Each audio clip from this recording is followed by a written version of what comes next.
How to fix Kodak Smart Home app not working? Let's get started. Solution 1. Update the app to its latest version. For that, open your App Store. Now search for the app Kodak. After app appears, at the right corner of the app, you'll find the option of Open or Update. If you find the option of Update, just click on it and update the app to its latest version. Once you do that, you can check whether your problem has been solved or not. Likewise, heading towards next solution, close this. Launch your settings. You'll need to clear cache for the app, so scroll down, open this option General, hit towards the option of iPhone storage. Make sure you have enough storage in your device. If not, you can delete the unused apps.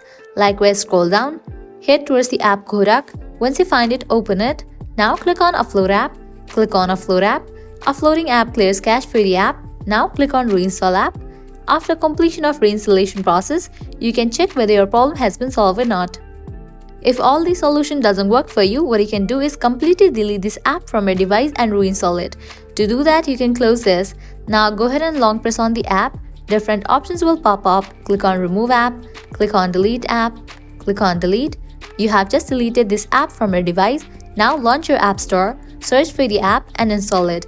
By applying these solutions, your problem will be fixed. So this is how you can fix Kodak Smart Home app not working. At the end, if you guys find this video helpful, don't forget to like, share and subscribe to our channel. Thank you.